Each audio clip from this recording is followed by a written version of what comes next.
The question came out quietly in a garage that reeked of motor oil and decades of stubborn tradition. What if the polarities reversed? For a heartbeat, the shop went silent. Then the laughter erupted, big, booming, the kind that makes you want to disappear into the floor. They called him Floor Sweeper, turned his curiosity into their afternoon comedy show, treated his question like it was the most ridiculous thing they'd ever heard. But Travis Woodbury wasn't ridiculous. He was 12 years old with grease stains that wouldn't wash out and a mind that saw patterns these grown men had stopped looking for years ago. The mechanics thought they were laughing at a clueless kid. They had no idea they were mocking a boy who'd spent 3 months studying an engine they'd already given up on.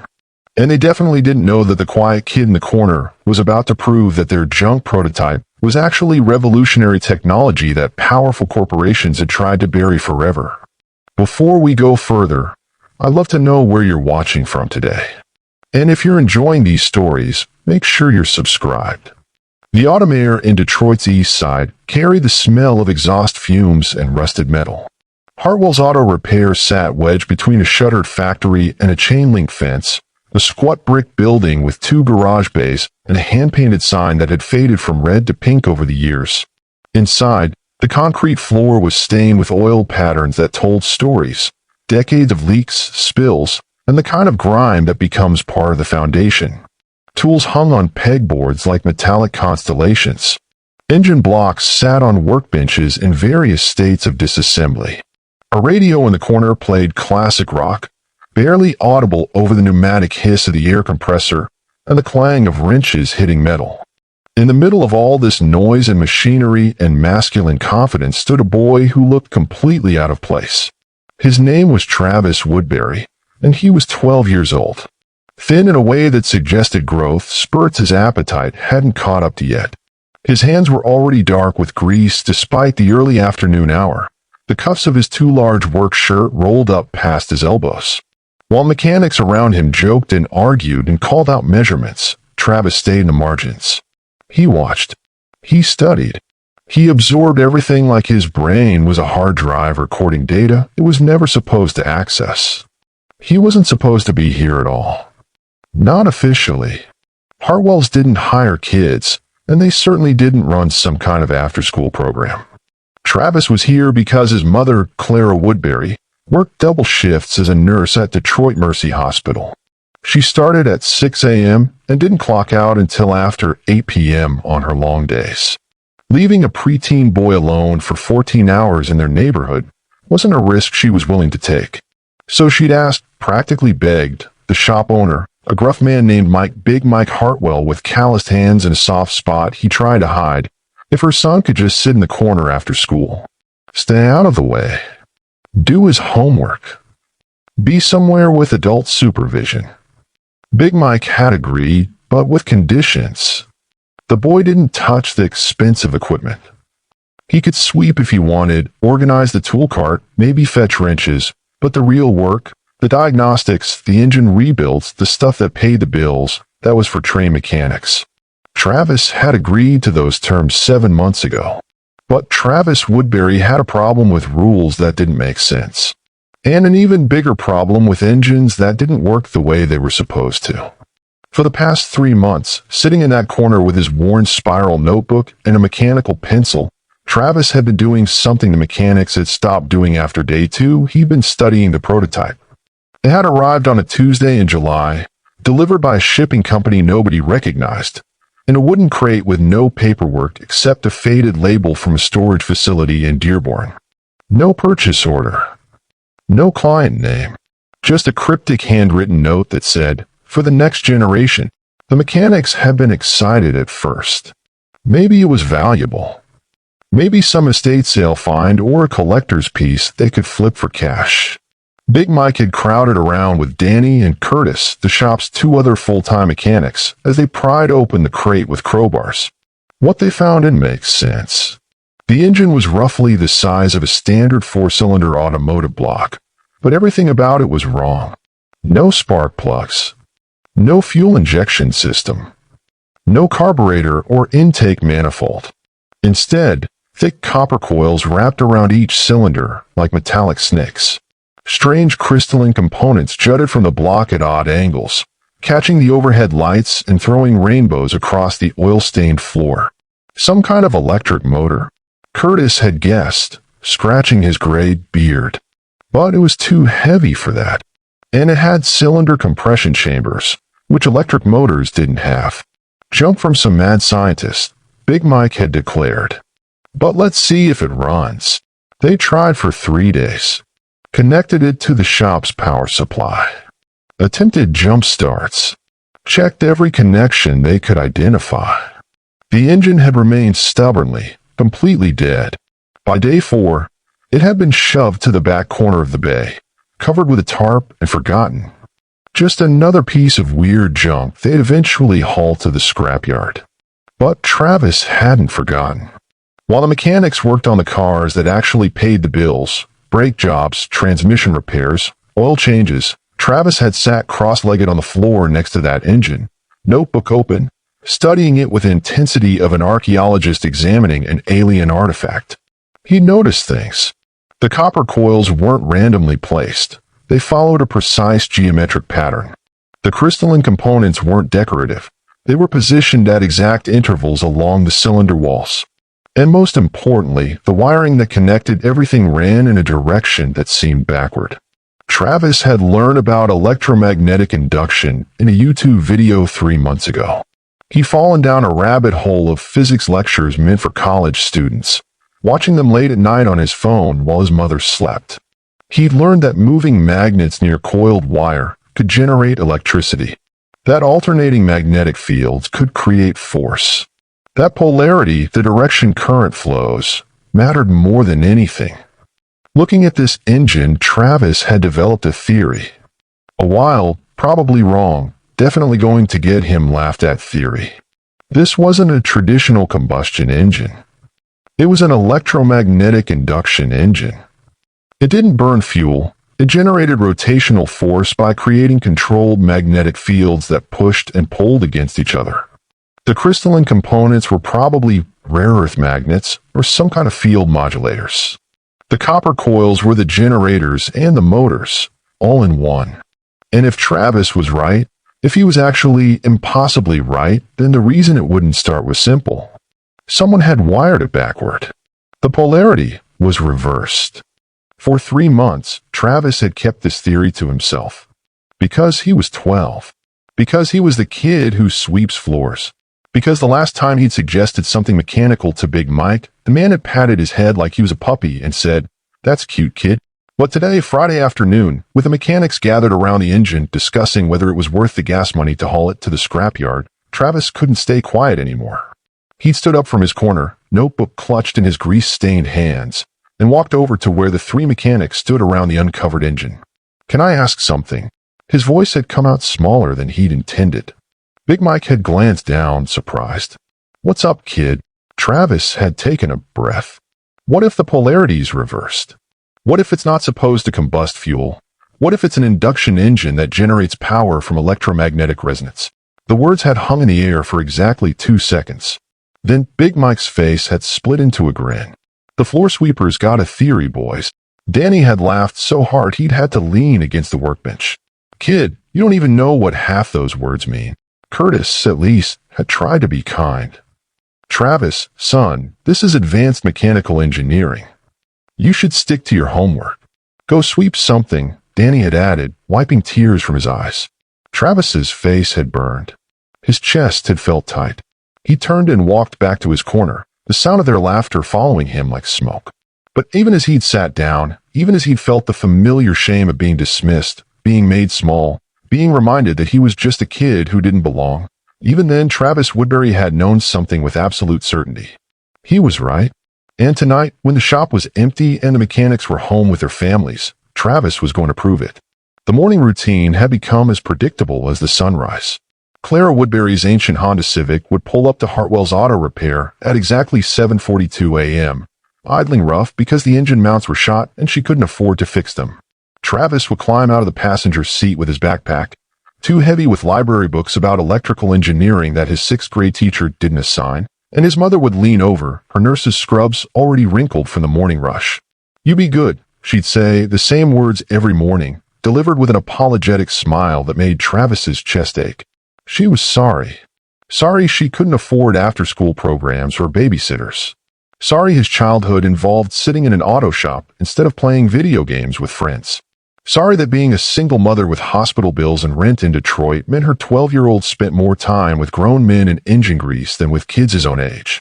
"I'm always good," Travis would answer, and he meant it. Because being good was the only currency he had. The only thing keeping Big Mike from telling his mother that this arrangement wasn't working out.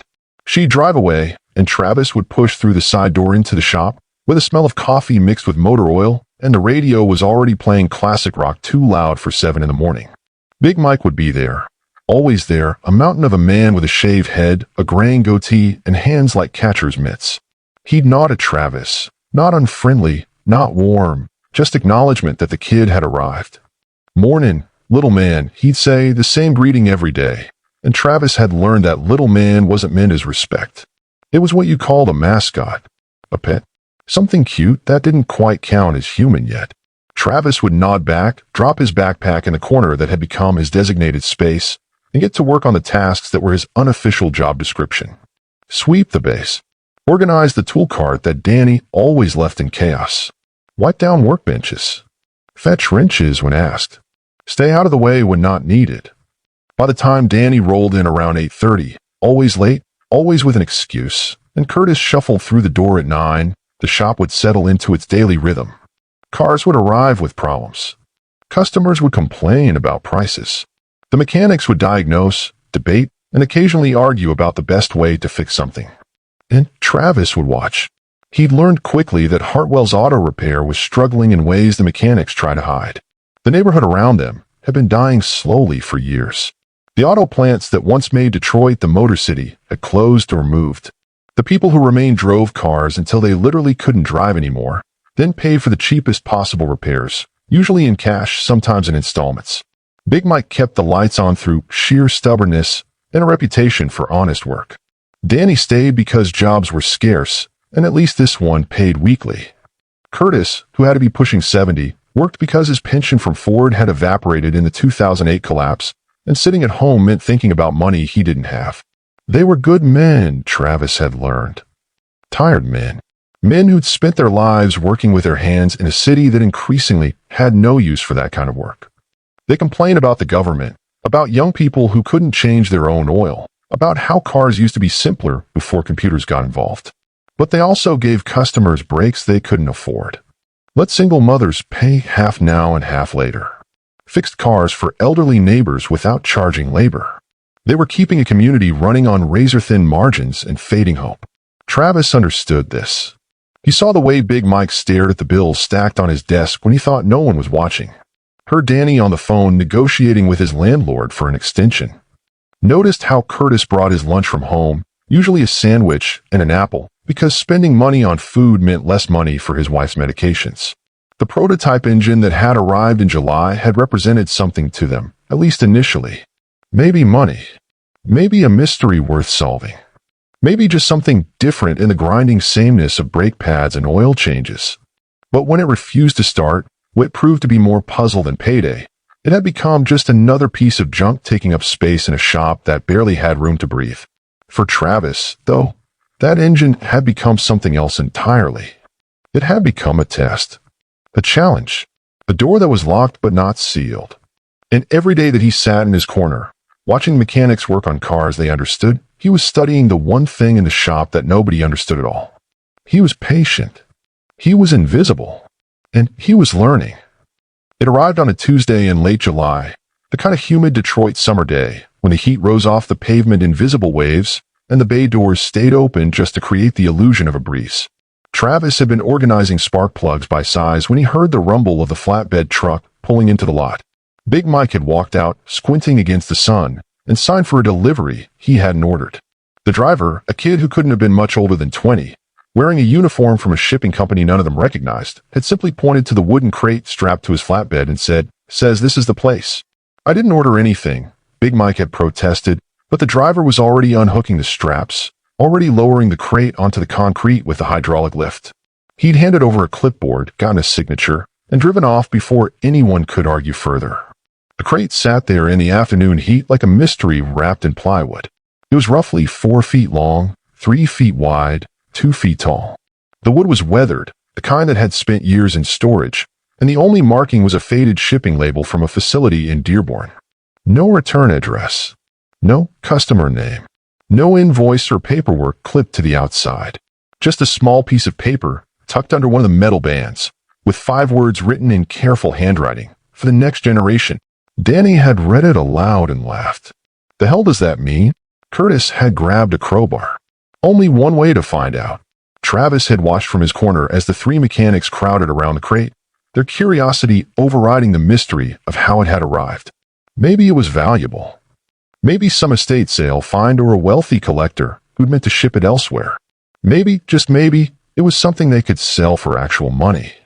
Big Mike had worked the crowbar under the lid. Danny had grabbed another, and with a screech of nails pulling free from wood, they pried the top off. The excitement in the bay had evaporated like water on hot metal. What the hell is that? Danny had said, and it wasn't rhetorical. He genuinely didn't know. The engine sat nestled in foam packing, and it looked like something from a fever dream. Roughly the size of a standard 4-cylinder automotive block, but that's where any resemblance to normal ended. The block itself was machined from what looked like aluminum alloy, polished to a dull sheen. But instead of the familiar landscape of a combustion engine, the spark plug wells, the intake manifold mounting points, the exhaust ports, this thing was wrapped in thick copper coils.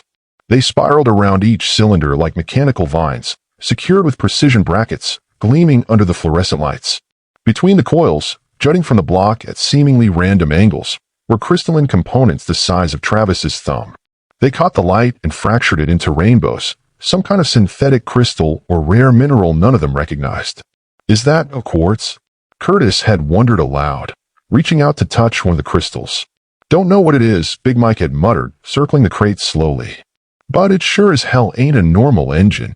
They'd spent the next hour examining it, lifting it carefully from the crate with the engine hoist, setting it on a workbench under the best lights. Travis had abandoned his spark plugs entirely, drifting closer, his notebook already open, his mechanical pencil moving across the page in quick sketches. No spark plugs. That had been the first thing Travis noted. No threaded holes for them anywhere on the head. No distributor. No ignition coil. No fuel injection system. No injectors. No fuel rail. No intake runners. No carburetor mounting flange. Nothing that suggested this engine burned anything at all. Some kind of electric motor, Curtis had declared, pointing to the copper coils. Has to be. Look at those windings. But Danny had shaken his head. Electric motors don't have pistons. Look here, these are compression chambers. You can see the cylinder walls. Big Mike had found what looked like connection points, heavy-gauge terminals marked with faded labels in a language none of them could read. Russian maybe, or German technical notation. He traced wiring that ran in patterns that seemed deliberately complex, looping back on itself, connecting components and sequences that violated every electrical diagram he'd ever studied. This is mad scientist stuff, Big Mike had finally announced. Some experimental prototype that never worked. That's why it ended up in storage. Should we try to start it? Danny had asked, already reaching for jumper cables. They tried. For 3 days, they tried everything. Connected it to the shop's main power supply. Attempted to jump-start it like a dead battery. Curtis had even suggested running current through the copper coils directly, which had resulted in a spark, a smell like ozone, and absolutely no movement from the engine.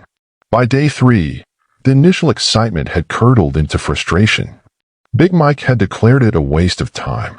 Danny had suggested selling the copper coils for scrap. Curtis had simply shaken his head and moved on to paying work.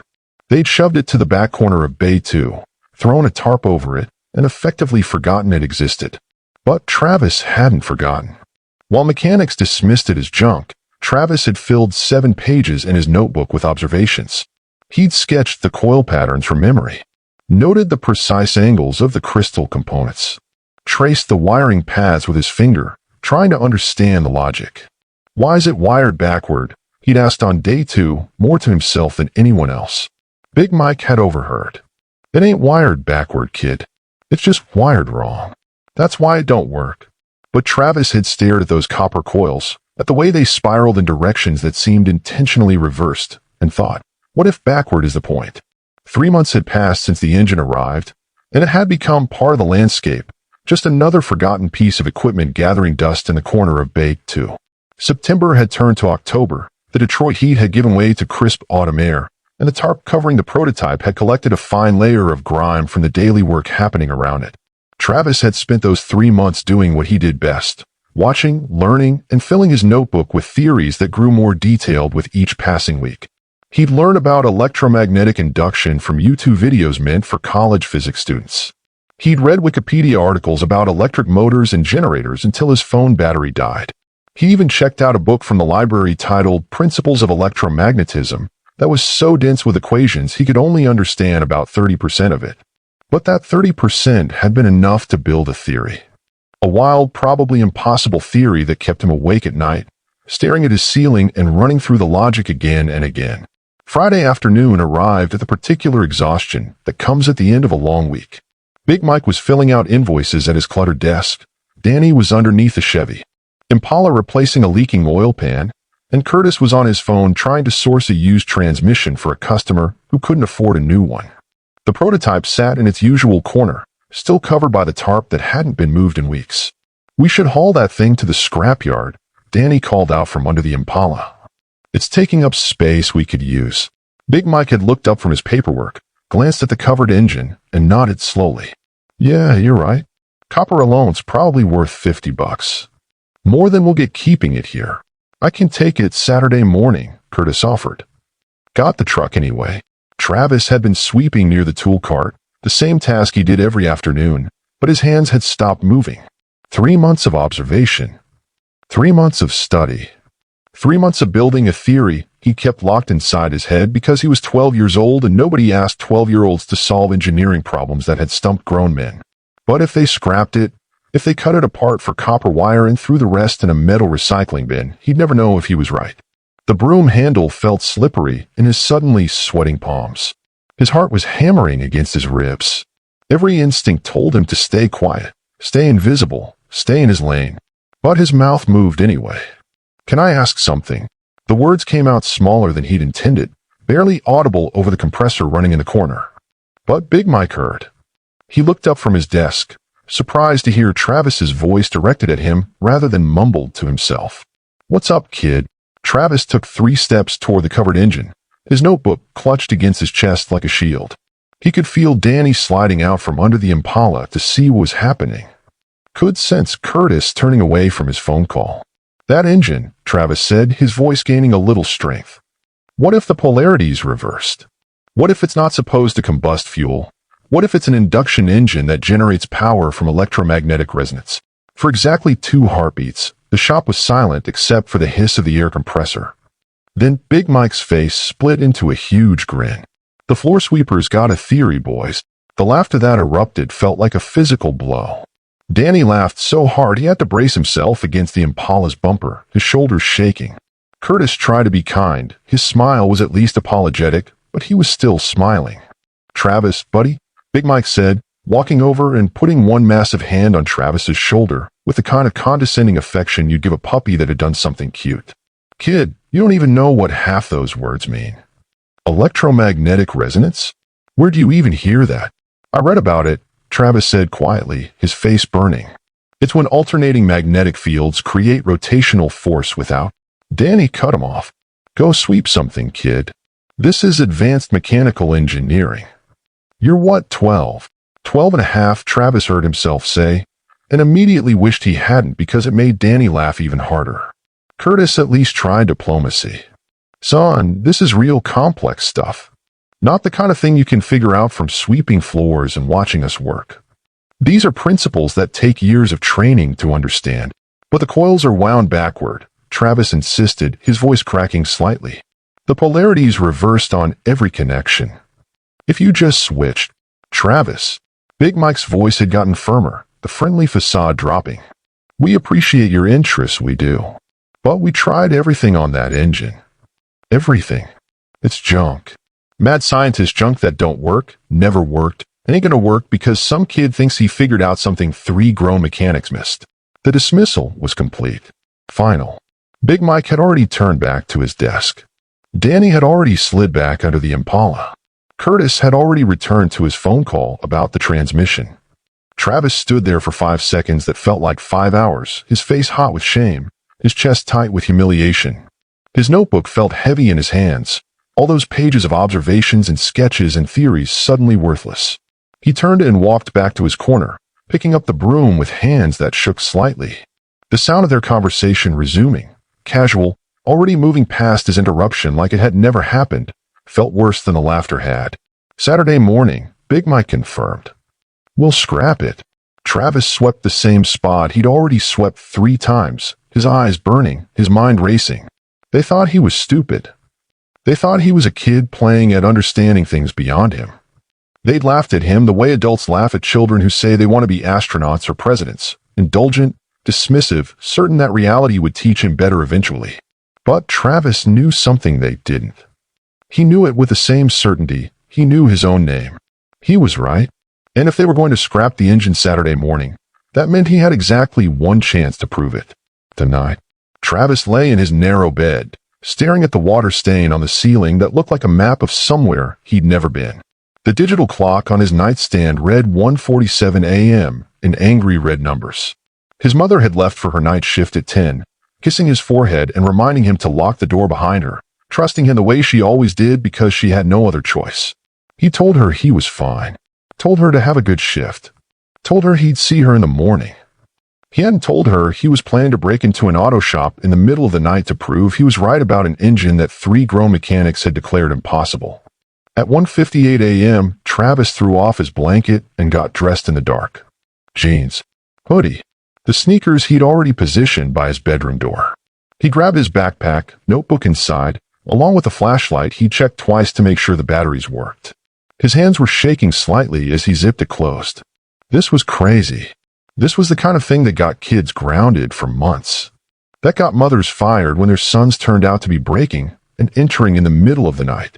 That ended with police calls and juvenile records and everything his mother worked so hard to keep him away from.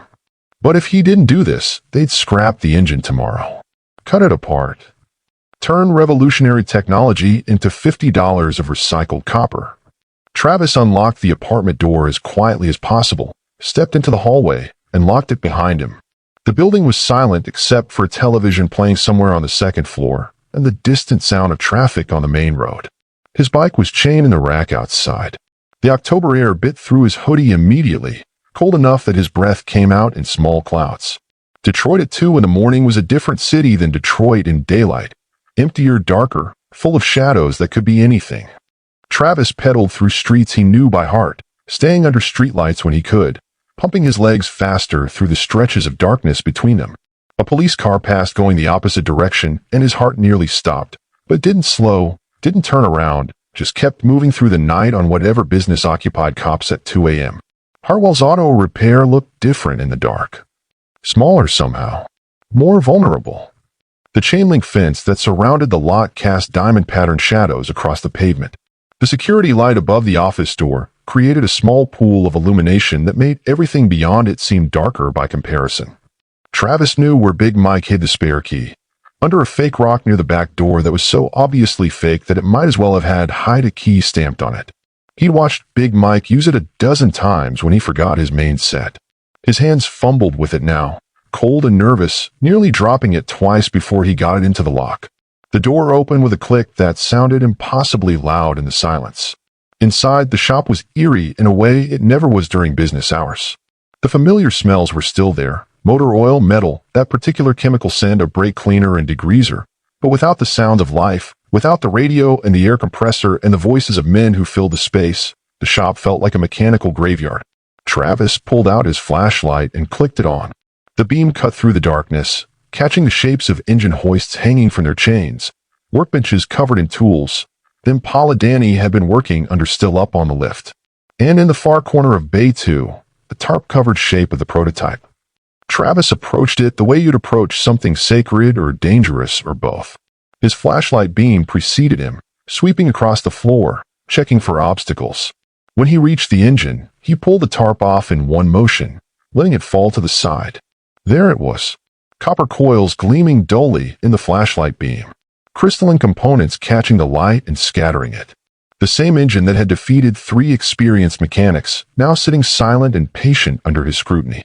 Travis set his backpack down, pulled out his notebook, and opened to the pages where he'd sketched the wiring patterns from memory. His observations had been meticulous. Every connection, every coil, every wire running from the terminals to the electromagnetic windings.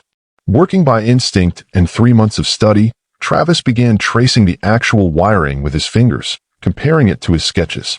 The copper coils wrapped around each cylinder in precise spirals, but the direction of the spiral was what mattered. Current flowing through a coil created a magnetic field, and the direction of that field depended on which way the current flowed. These coils were wound to create fields that pushed when they should pull, that repelled when they should attract. The polarity was reversed, just like he'd thought. Travis located the main terminal connections where thick-gauge wires fed into the system. Using basic tools from the nearest workbench, a screwdriver, a small wrench, a pair of wire strippers, he began the careful work of reversing each connection.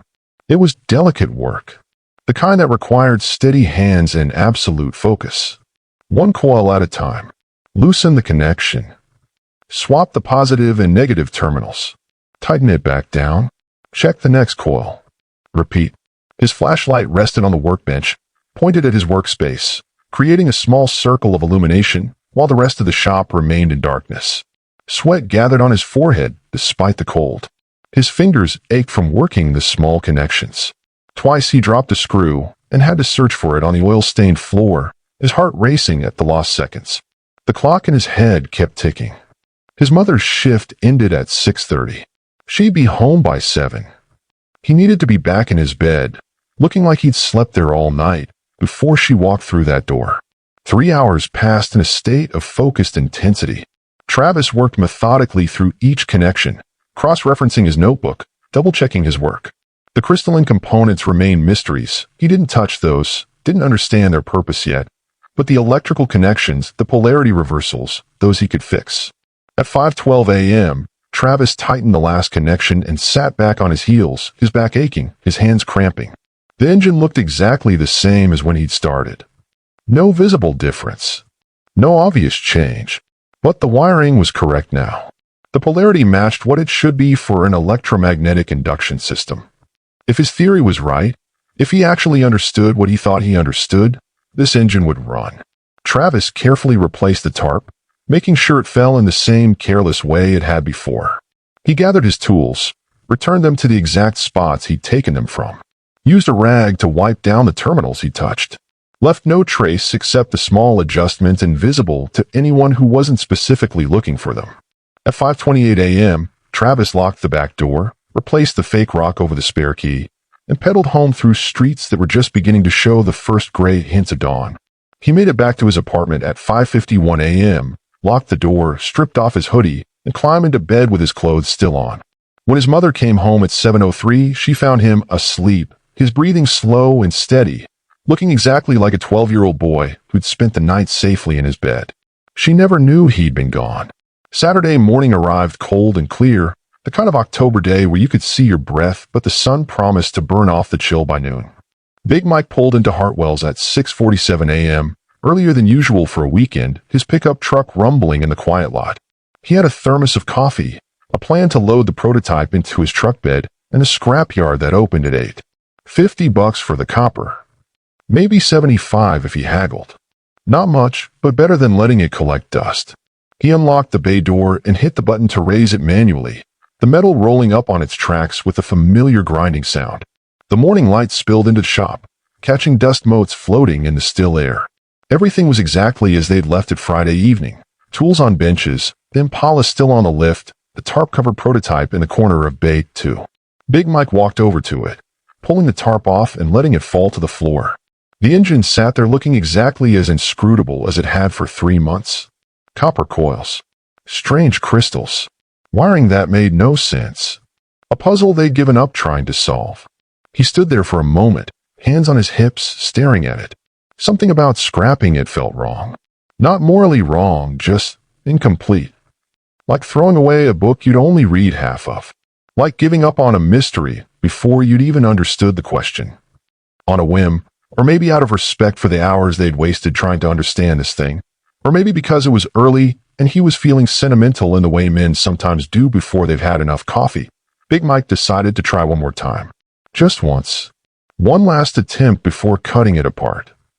He'd rigged up a basic electrical connection weeks ago, just a heavy-duty switch wired to the main terminals. Nothing fancy, just on or off. He walked over to where the switch sat on the workbench, checked that the connections were still secure, and hesitated with his hand on the toggle. "Here goes nothing," he muttered to the empty shop. He flipped the switch. For a moment, absolutely nothing happened. The same dead silence that had greeted every previous attempt. Big Mike felt a small surge of vindication. See, still junk, still broken still. Then he heard it. A low hum, so quiet at first he thought he was imagining it. But it grew, building in frequency, climbing from a bass rumble into something higher, more complex. Not the roar of combustion. Not the whine of an electric motor. Something else. Something that made the air itself feel different. The hair on Big Mike's arm stood up.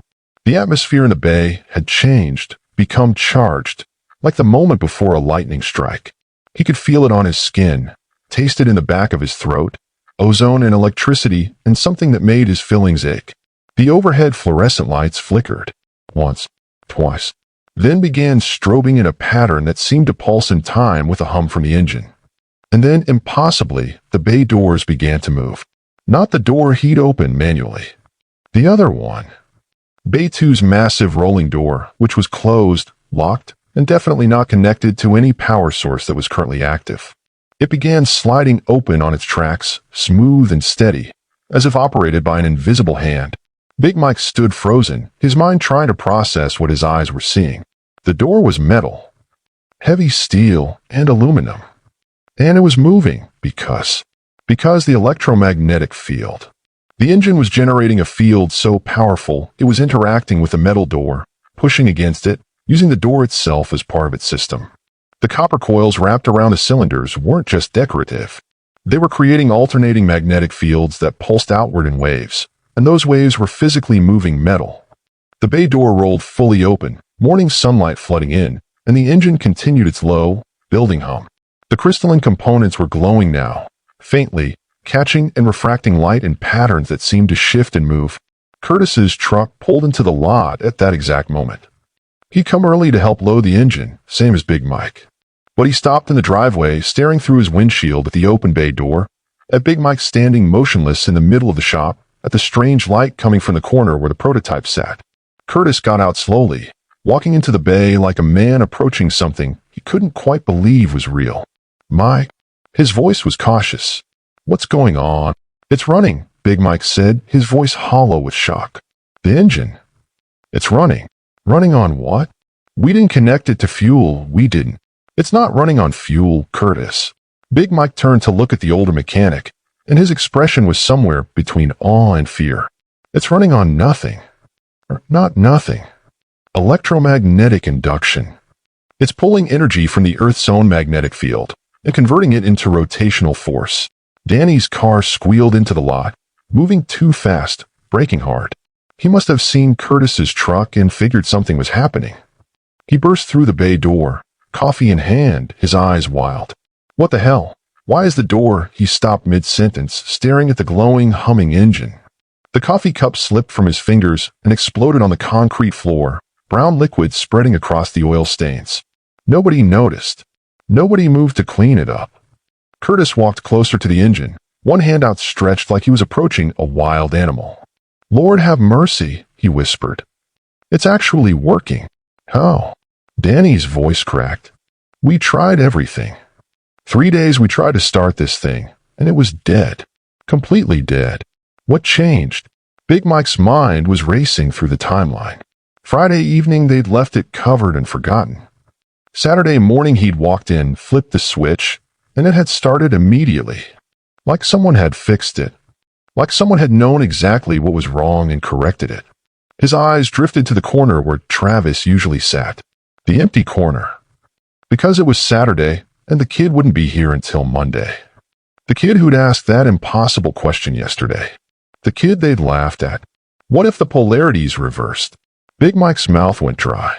"We need to call someone," Curtis said, still staring at the engine. "Engineers. Scientists. Someone who can tell us what we're looking at here." But Big Mike wasn't listening. He was walking to the back door, checking the lock, looking at the fake rock where the spare key lived. Everything looked normal, undisturbed. But Big Mike had been a mechanic for 30 years, and he knew the difference between an engine that wouldn't start and an engine that had been repaired. Someone had been in this shop.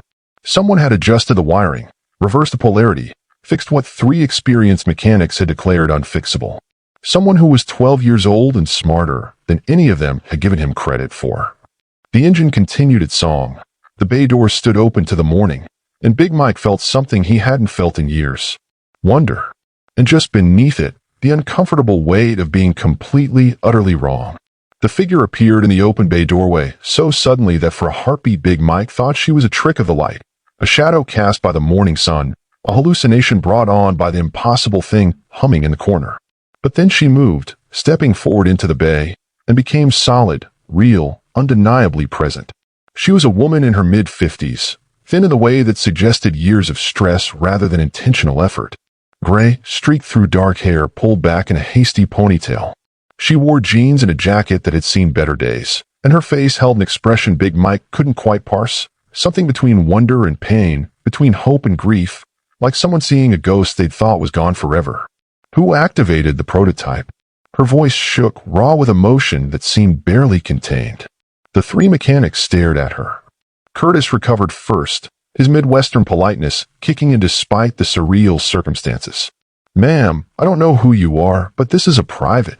"Who activated it?" she repeated, louder this time, stepping further into the bay. Her eyes were locked on the running engine, the glowing crystals, the copper coils that pulsed with invisible energy. Big Mike found his voice. "We did. We flipped the switch and it started. This morning. Just now."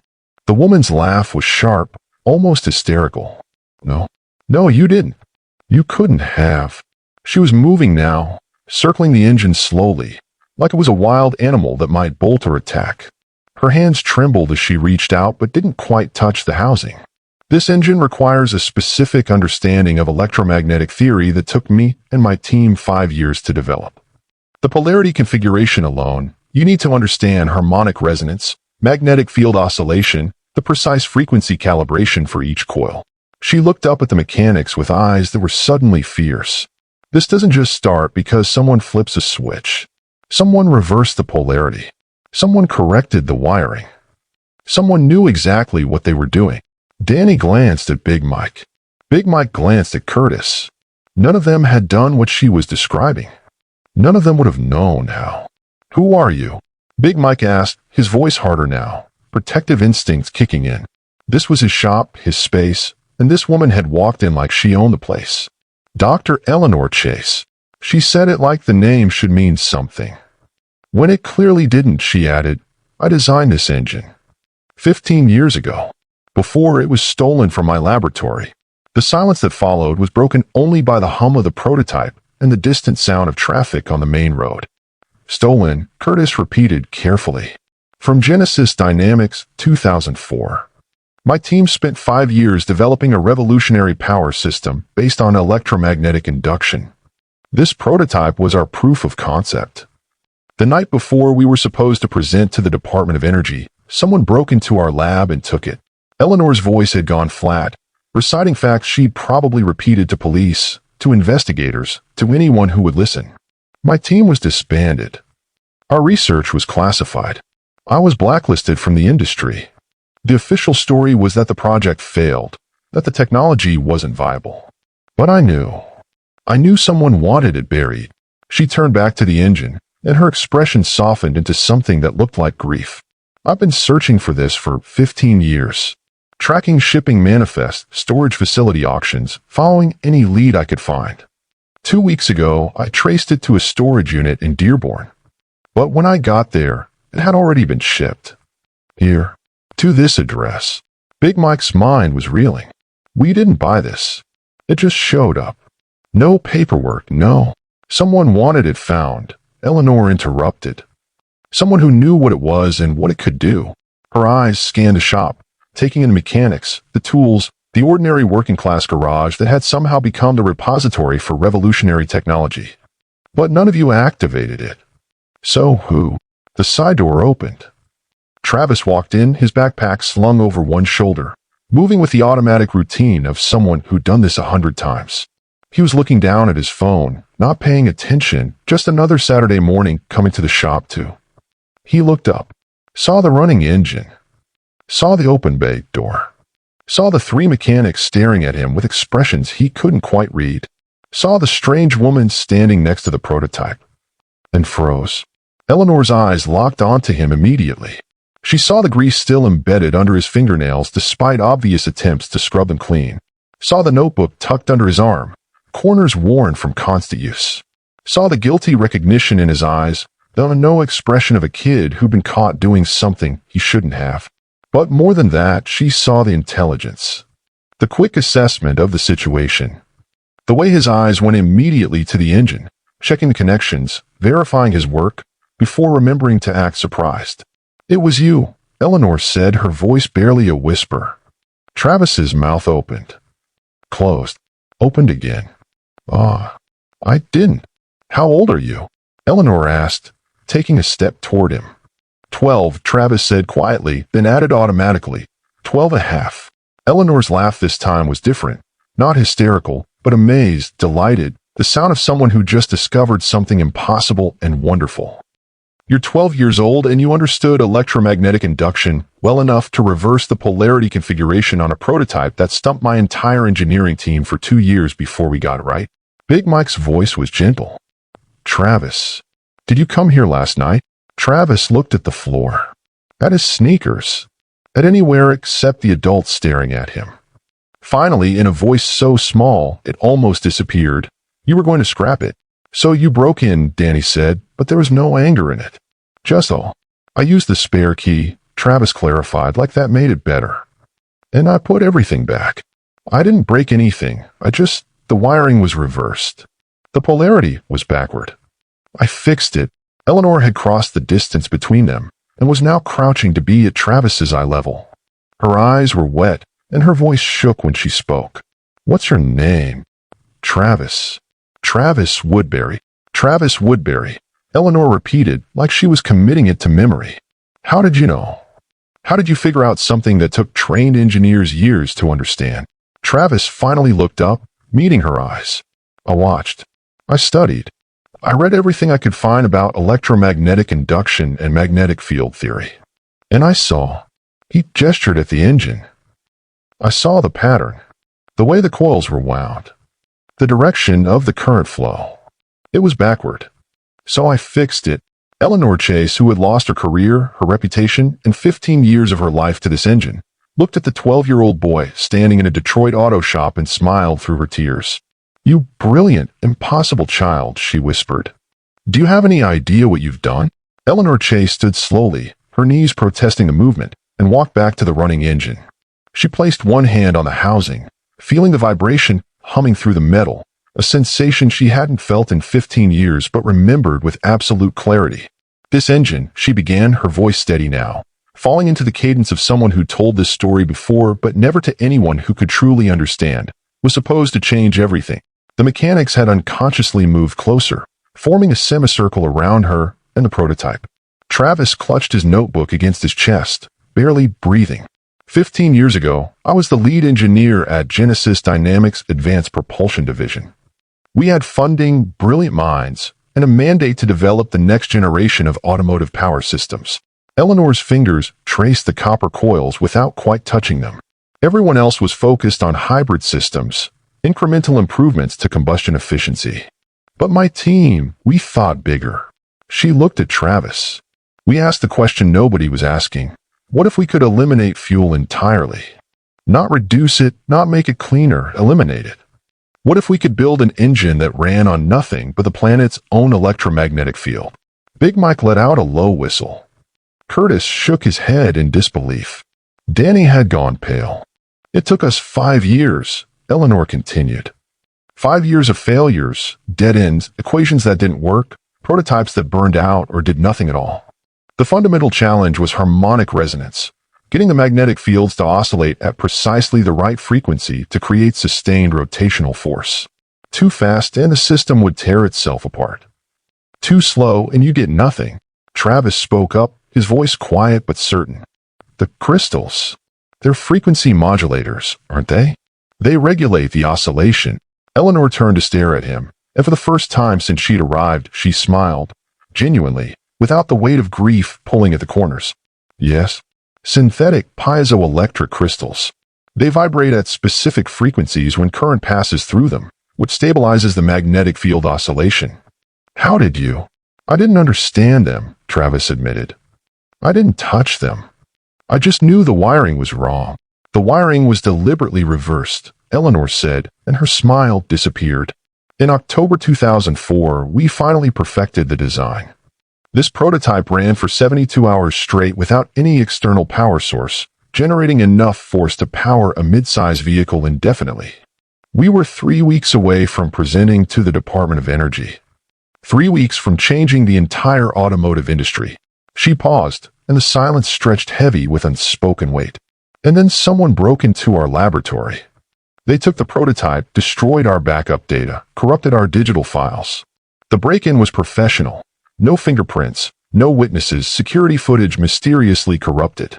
By the time we got to work Monday morning, 3 years of refined research was gone. Curtis found his voice. Did they catch who did it?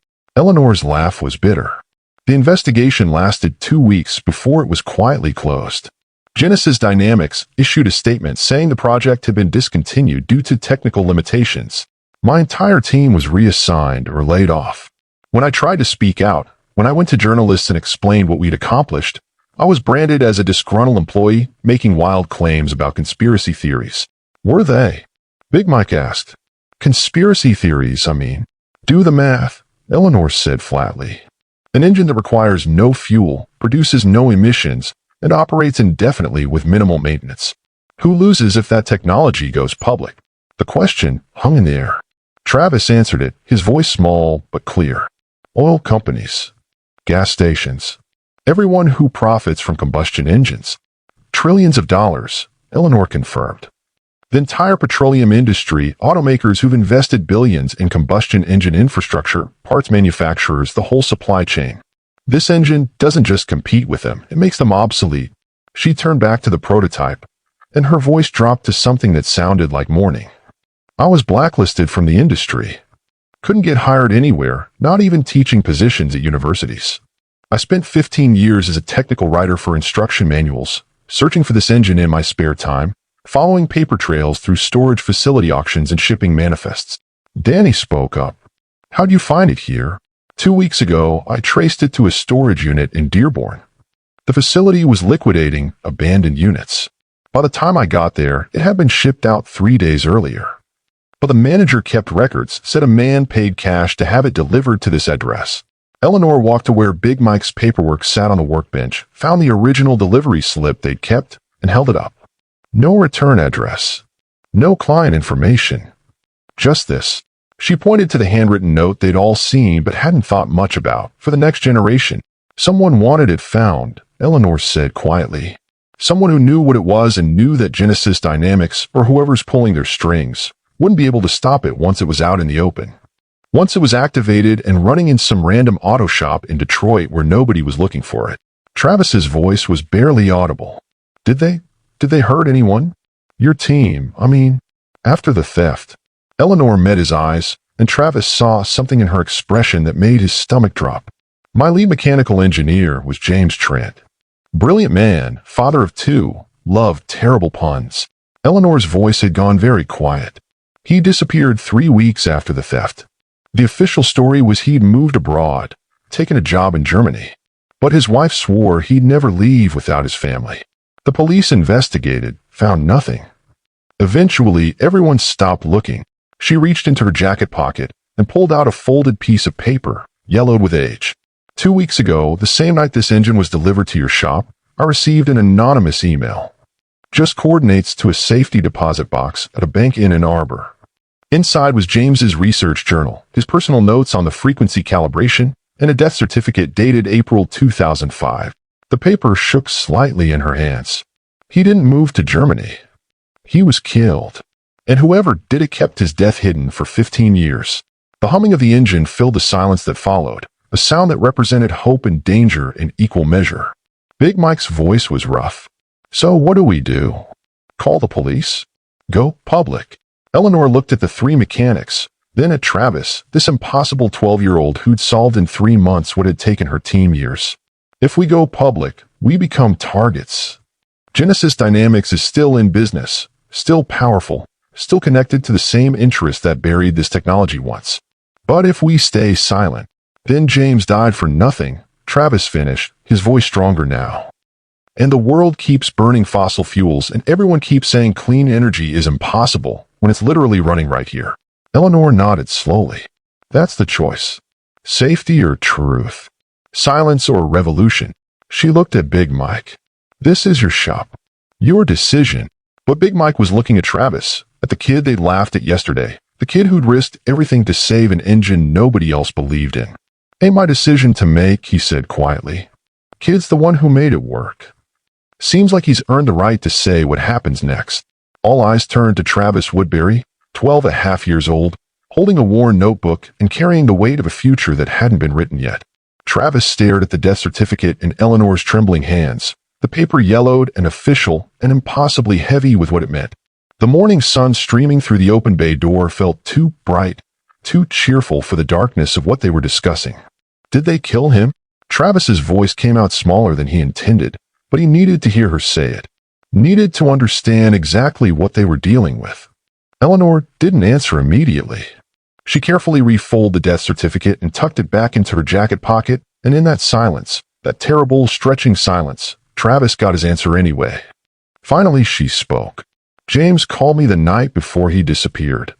It was late, past midnight. He said he'd figured out who was behind the theft, said he had proof, said he was going to the FBI in the morning.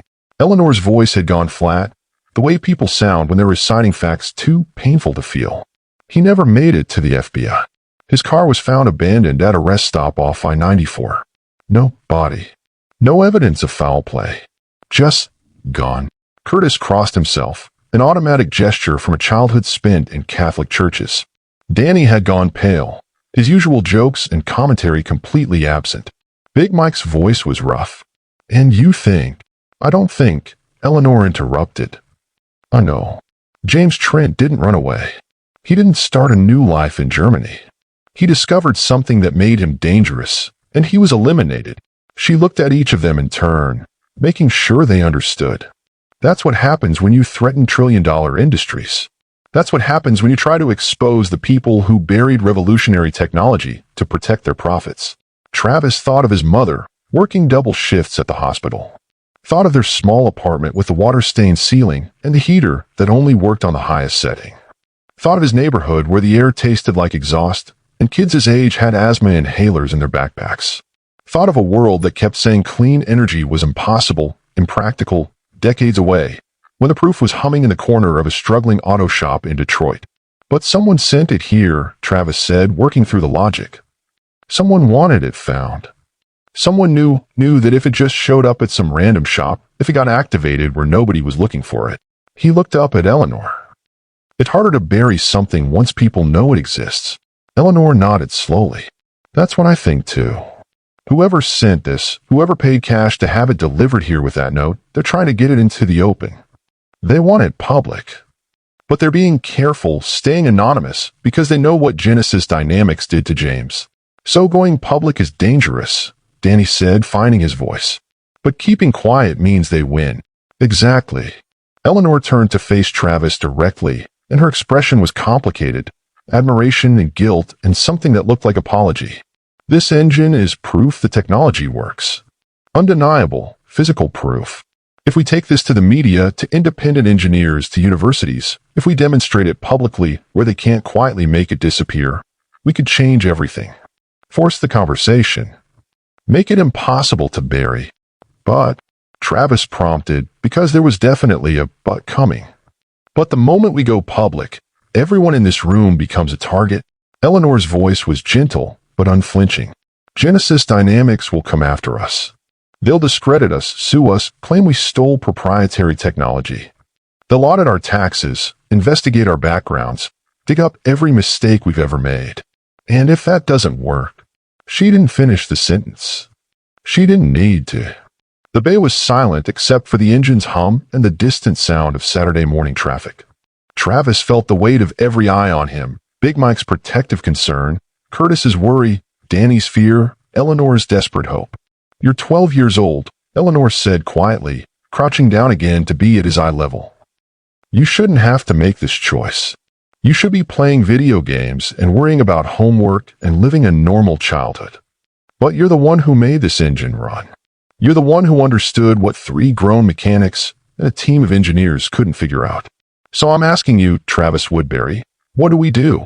Travis looked at the engine, at the copper coils and crystalline components that represented 15 years of Eleanor's life and James Trent's death and a future that could be different. He thought about his mother's face when she apologized every morning for his circumstances. Thought about Big Mike and Danny and Curtis barely keeping their shop alive in a neighborhood that was dying. Thought about Dr. Eleanor Chase, blacklisted and broken, but still searching, still believing. He thought about all the kids like him who got laughed at for asking questions, who got told their ideas were stupid, impossible, beyond their understanding, who learned to stay quiet, stay small, stop dreaming about things that adults had already declared couldn't be done. Travis Woodbury was 12 and a half years old. He'd spent the last 7 months sweeping floors and being invisible and proving that being underestimated was sometimes the greatest advantage you could have. He looked up at Eleanor, and his voice was steady. "My mom always says that doing the right thing is rarely the easy thing." He glanced at Big Mike, at Curtis, at Danny, the men who'd laughed at him yesterday, but were looking at him with respect today. "They killed someone to keep this secret. They destroyed your career. They've been lying to the whole world for 15 years about what's possible." Travis took a breath, feeling the weight of what he was about to say, but knowing with absolute certainty that it was right. "We show them," he said quietly. "We show everyone. Because if we don't, they win. And James Trent died for nothing. And kids like me keep getting told to sweep floors and stop asking questions. And the world keeps choking on exhaust because people with power decided their profits matter more than the planet." Eleanor's eyes filled with tears, but she was smiling. "You understand this makes you a target too? You and your mother both." "Then we'd better make sure we're not alone," Travis replied. "We'd better make sure enough people know the truth that they can't quietly make us disappear." Big Mike stepped forward, his massive hand landing on Travis's shoulder with surprising gentleness. "Kids, right? We go big or we don't go at all. Make it too loud to bury." Curtis nodded. "I'm in. Whatever you need." Danny hesitated, then grinned, nervous but genuine. "Well, I've always wanted to be on the news." Eleanor Chase looked at the 4 people standing in a struggling auto shop in Detroit, 3 mechanics and a 12-year-old boy, and realized that sometimes revolutions don't start in laboratories or boardrooms or government offices. Sometimes they start in places nobody's watching, with people nobody takes seriously, at exactly the moment when the powerful think they've already won. "All right," she said, her voice stronger now. "Then we're going to need a plan." 3 weeks of preparation felt simultaneously like forever and not nearly enough time. Eleanor had reached out to her old contacts, the ones who believed her 15 years ago, the journalists who'd tried to tell her story before their editors killed it, the independent engineers who'd left the industry rather than compromise their integrity. Big Mike had called in favors from customers who knew people who knew people. Curtis had contacted his nephew who worked for a local news station. Danny had done what Danny did best. Talked to everyone, spread the word, generated buzz. And Travis had practiced. Practiced explaining electromagnetic induction in terms that made sense. That didn't require a physics degree to understand. Practiced staying calm when adults asked skeptical questions. Practiced being taken seriously when every instinct told people to pat his head and dismiss him as a curious kid. The morning of November 2nd arrived cold and clear. Hartwell's Auto Repair had never seen this many people in its base. Folding chairs borrowed from a church down the street were arranged in a semicircle around the prototype. Local news cameras set up on tripods. Automotive journalists from trade publications held recording devices. 3 engineering professors from Wayne State University stood in the back, arms crossed, expressions skeptical but curious. Travis's mother sat in the front row, wearing her nicest blouse over her scrubs because she'd come straight from her morning shift. Her eyes hadn't left Travis since she'd arrived, a mixture of pride and terror that her 12-year-old son was about to do something that could change their lives forever, for better or worse. Eleanor stood beside the covered engine, professional in slacks and a blazer that she'd probably owned since her Genesis Dynamics days. Big Mike, Danny, and Curtis flanked the bay entrance. Unofficial security and moral support rolled into one. "Thank you all for coming," Eleanor began, her voice steady and carrying across the packed bay. 15 years ago, I led a team that developed revolutionary automotive technology. That technology was stolen and buried. Today, thanks to a 12-year-old boy with more courage and brilliance than most adults I've known, we're bringing it back to light. She pulled the tarp off in one smooth motion. The gathered crowd murmured, cameras clicking as they captured the strange engine with its copper coils and crystalline components. Travis could hear the skepticism in their voices. "The what we looking at? And this better not be a waste of time," muttered between professionals who'd seen too many false promises. Eleanor nodded to Travis. "This is Travis Woodbury. He's going to explain what you're about to see." Travis stepped forward, his notebook clutched in slightly sweaty hands. He'd written his explanation out 10 times, practiced it in the mirror, rehearsed it for his mother until she could recite it herself. But now, standing in front of cameras and journalists and university professors, his mind went briefly, terrifyingly blank. Then he looked at his mother, at her tired eyes and encouraging smile, at the woman who worked double shifts so he could have books and a safe place to learn and a future that might be different from the struggle she'd known. He found his voice. "Most engines work by burning fuel," Travis began, and he was surprised to hear his voice come out steady clear. "Combustion creates pressure. Pressure moves pistons. Pistons turn a crankshaft. But combustion requires fuel, creates pollution, and eventually everything wears out." He gestured to the prototype. "This engine doesn't burn anything. It uses electromagnetic induction, the same principle that makes electric motors work, but different. The copper coils create alternating magnetic fields. The crystals regulate the frequency of those fields. When the fields oscillate at exactly the right frequency, they generate rotational force by interacting with the Earth's own magnetic field." One of the professors spoke up. "That's theoretically possible, but the energy requirements to maintain that oscillation are self-sustaining once you achieve harmonic resonance," Travis finished. "The engine generates enough energy to power itself and provide mechanical output. It's like pushing someone on a swing. If you push at exactly the right moment in their arc, you don't need much force to keep them going higher." He looked at Eleanor. She nodded. Travis walked to the control switch they'd installed, a simple toggle, nothing fancy. Dr. Chase and her team spent 5 years figuring this out. The prototype was stolen before they could show the world. Someone killed her colleague to keep it secret. The bay had gone completely silent. They wanted it buried because it threatens trillion-dollar industries. But I'm 12 years old, and I fixed it in one night with basic tools because the truth is, it's not that complicated once you understand the principle. Travis's hand hovered over the switch. "My mom works double shifts. My neighborhood's air quality is so bad kids carry inhalers to school. And for 15 years, people have been saying clean energy is impossible, impractical, decades away. But it's not. It's right here. It's been here the whole time." He flipped the switch. The familiar hum started low and built, climbing in frequency until the air itself felt charged. The overhead lights flickered. The crystalline components began to glow, catching the morning sun through the bay doors and scattering rainbows across the concrete floor. And then, just as it had 3 weeks ago, the heavy metal bay doors began to slide open on their tracks. No one touching them, no manual controls, just the electromagnetic field pushing against metal and making the impossible casually, undeniably real. The crowd erupted. Gasps turned to excited chatter turned to shouted questions. Camera flashes lit up the bay like lightning. The engineering professors rushed forward, instruments out, already running calculations. The journalists were on their phones, calling editors, streaming live video. Travis stepped back, letting Eleanor handle the technical questions, letting the experts examine and verify and document. His mother had tears streaming down her face, pride and fear mixed in equal measure. Big Mike gave him a thumbs up. Curtis was grinning like it was Christmas. Danny was already being interviewed by the local news, explaining how the kid figured out what we couldn't. By that night, the video had gone viral. 12-year-old genius activates revolutionary clean energy engine, trended on social media. News outlets picked it up. Scientific communities erupted in debate. The video of the bay doors opening on their own, of Travis explaining electromagnetic induction with a 12-year-old's clarity, of Eleanor Chase vindicated after 15 years. It spread like wildfire, too big to contain, too public to quietly bury. 300 miles away, in a glass and steel office tower in Chicago, 3 men in expensive suits watched the video on a conference room screen. The oldest of them, gray-haired, cold-eyed, with the kind of face that had spent decades making difficult decisions without losing sleep, closed his laptop with deliberate precision. "Find out everything about the boy and the woman," he said, his voice flat and businesslike. "Family, finances, vulnerabilities. Then find out who sent that engine to Detroit.